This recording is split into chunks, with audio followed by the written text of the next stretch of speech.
Olá, tudo bem?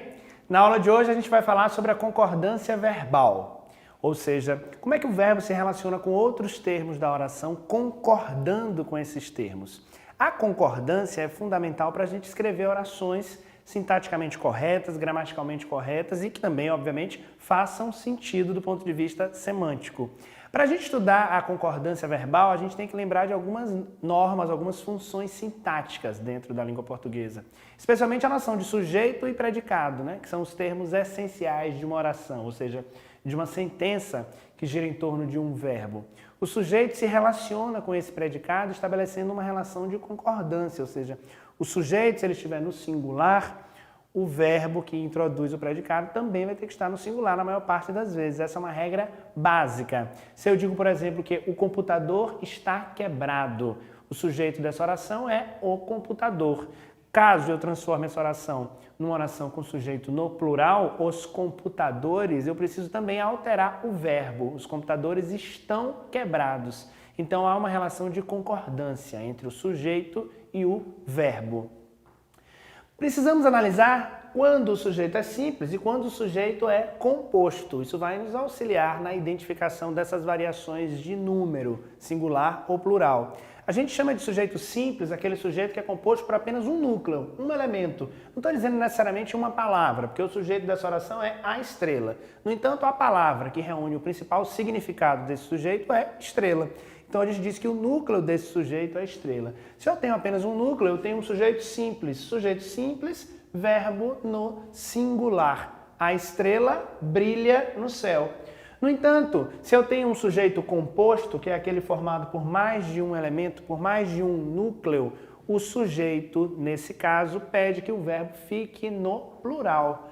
As estrelas e os planetas despertam curiosidade. Verbo no plural, porque nós temos um sujeito composto. Existem algumas variações.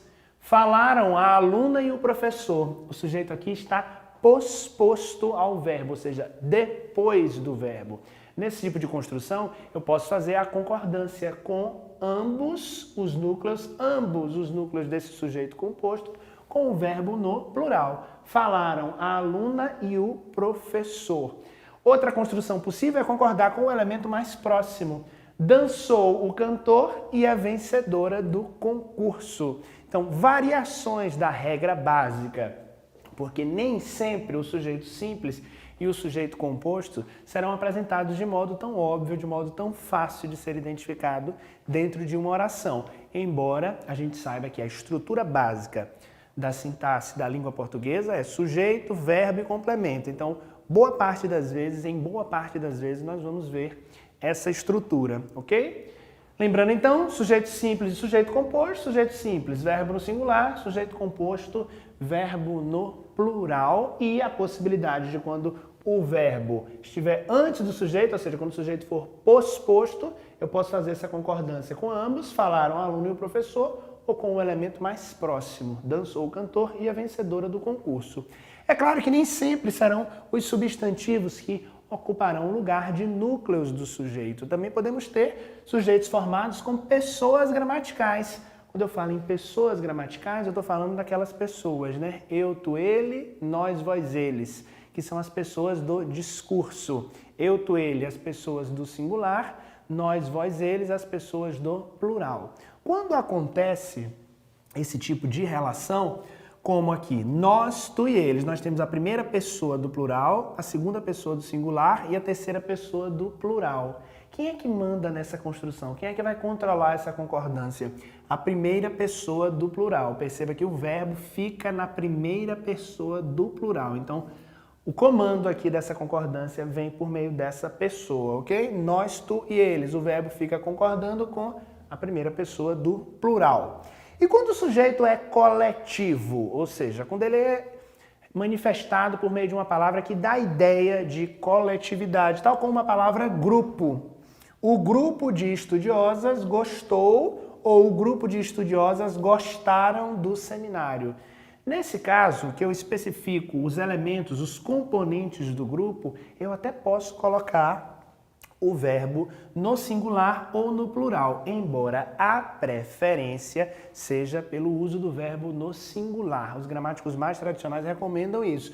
No entanto, já há uma possibilidade favorecida e aberta hoje por conta do uso que a gente faz da língua e das variações que são estabelecidas, que permite que a gente use também no plural. Então pode ser gostou ou gostaram, embora a preferência pela gramática normativa seja pela forma no singular.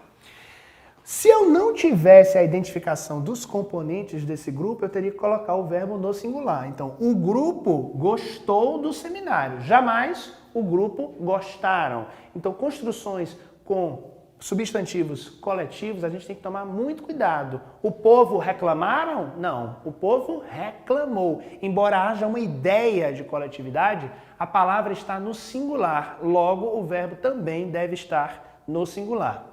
Com os pronomes relativos quem e que, há outras possibilidades. Nós podemos construir aqui. Somos nós quem fazemos tudo aqui. Há uma concordância do verbo, então, em relação ao pronome nós. Nós fazemos. Somos nós quem fazemos.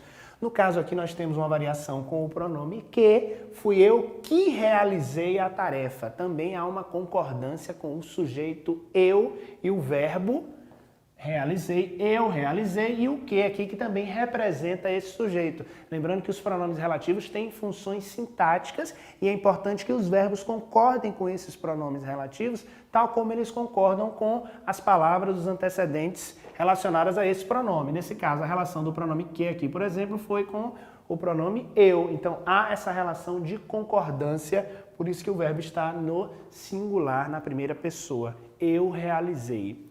Bom, esses são casos gerais, são casos comuns da língua portuguesa. A relação do verbo com o sujeito quando ele é representado por pessoas gramaticais, a relação do sujeito com pronomes relativos, com sujeito com ideias, com substantivos com ideias de coletivo. Agora a gente vai ver casos especiais, ou seja, expressões que geram dúvida de concordância.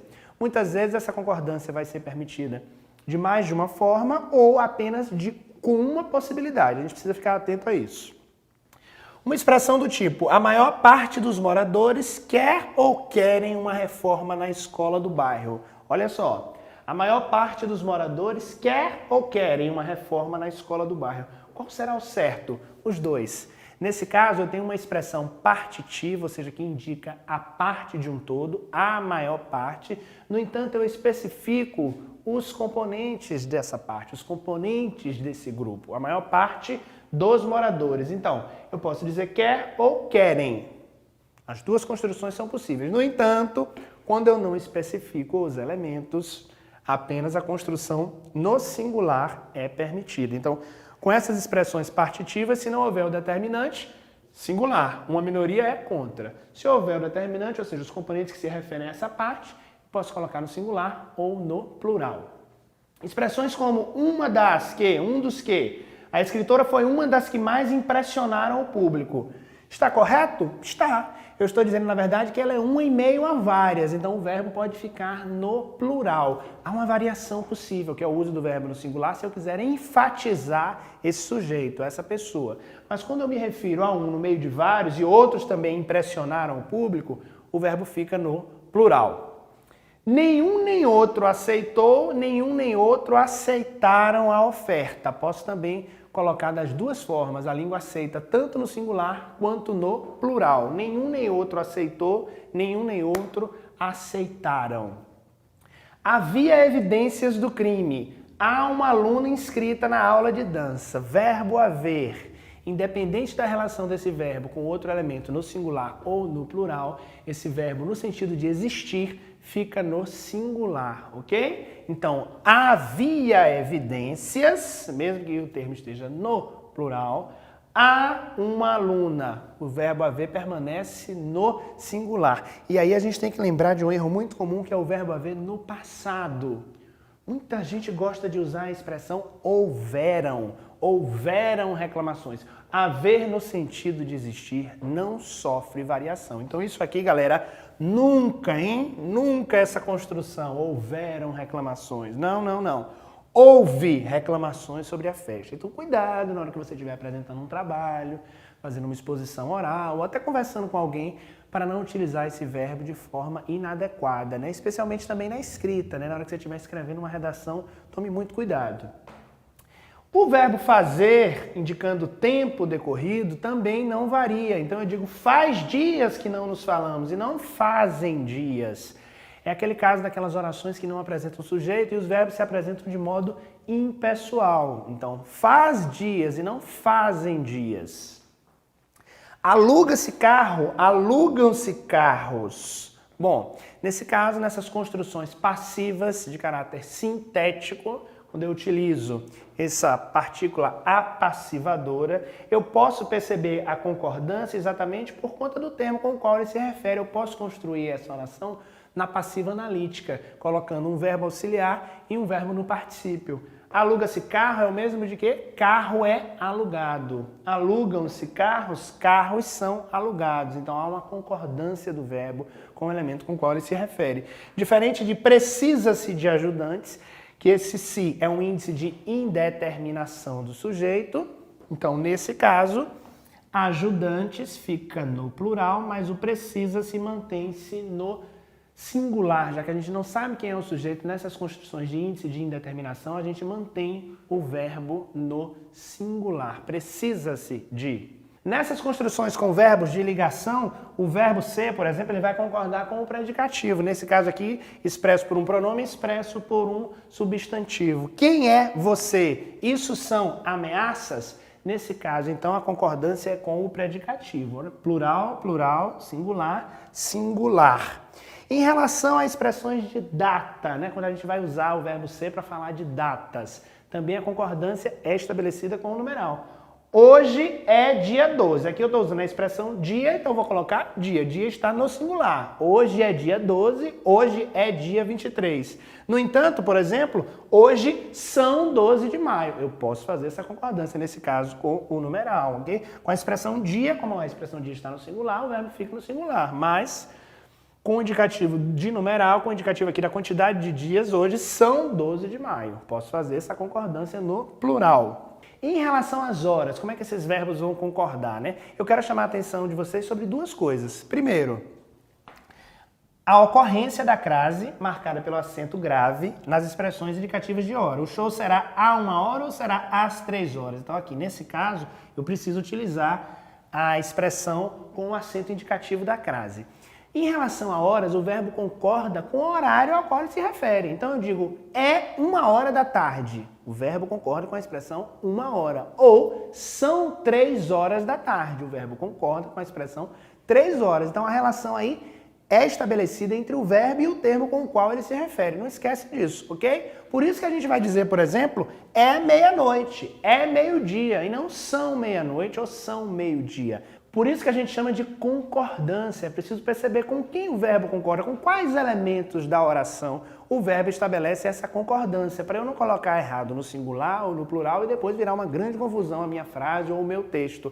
A concordância é uma condição especial, uma condição indispensável para a comunicação entre os falantes, seja na modalidade oral ou para a comunicação por meio de gêneros textuais escritos. Então fique atento às regras, analise sintaticamente as construções, para não cometer nenhum tipo de erro de concordância verbal, que foi o assunto dessa aula, ok? Muito obrigado!